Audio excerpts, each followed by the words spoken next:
Salut tout le monde. Aujourd'hui, on va parler des tableaux. Alors, qu'est-ce qu'un tableau? Comment on l'utilise? À quoi ça sert? Un tableau, c'est juste un ensemble de variables regroupées dans une entité. Donc, voyons à quoi ressemble un tableau. Donc, un tableau se présente de façon visuelle sous cette forme. Donc, avec beaucoup de cases contenant des valeurs. Donc, et on commence à numéroter.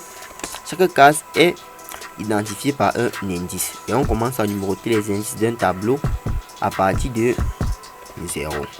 Donc ici, vous voyez que on a 0, 1, 2, 3, 4 jusqu'à 7.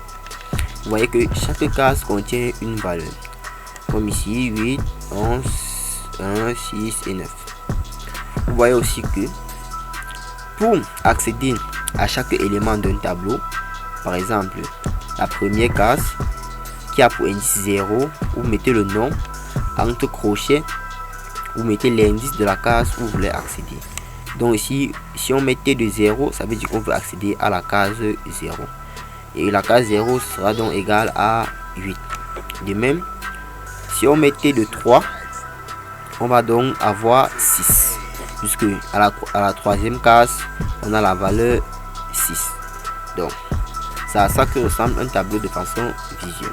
N'oubliez pas, on commence à numéroter les indices à partir de 0. Pour déclarer un tableau, on met le type, on met le nom et on met la taille. Donc, de façon plus claire, passons à la pratique.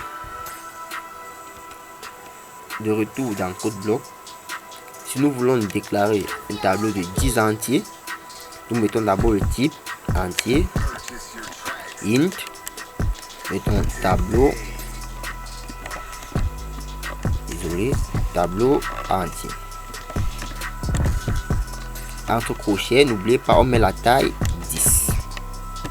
Donc ça c'est la syntaxe, comme je vous l'ai dit, on met le type, on met le nom et la taille.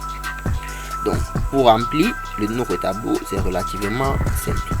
Donc premier, vous mettez tableau de 0, comme je vous l'ai dit, on commence les indices à partir de 0. Donc si on met tableau 0, ça veut dire qu'on va accéder à la première case.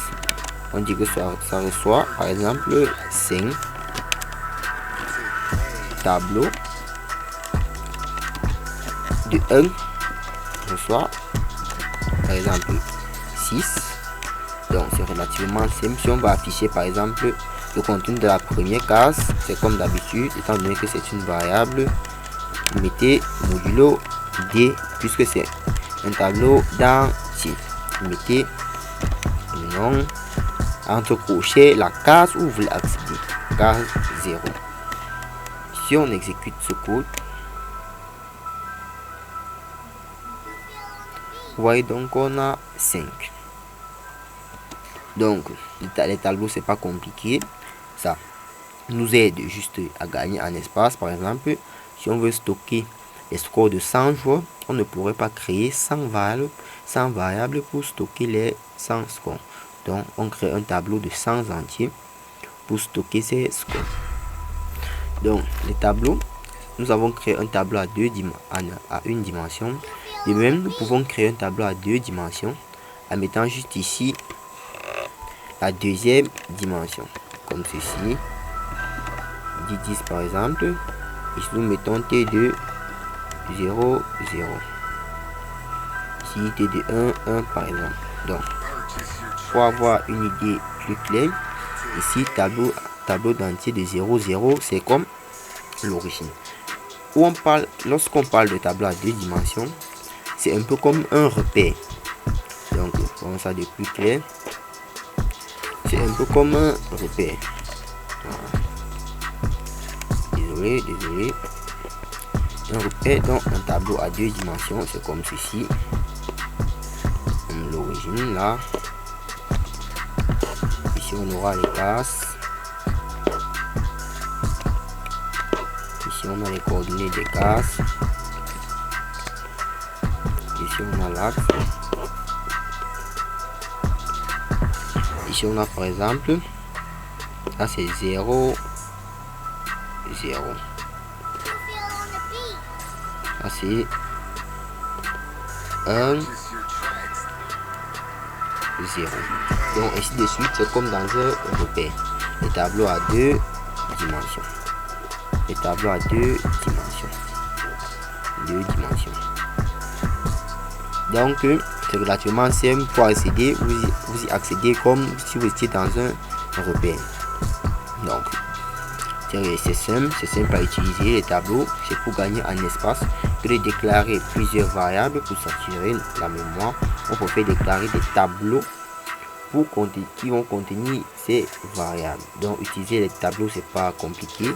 Si vous voulez déclarer un tableau de caractères, comme vous le savez, le type c'est char. Vous mettez le nom là, T, et vous mettez la taille 100 caractères par exemple. Donc c'est pas compliqué, les tableaux c'est pas compliqué. Donc c'est tout pour cette vidéo. Merci à vous. N'oubliez surtout pas de vous abonner à la chaîne et de partager au maximum.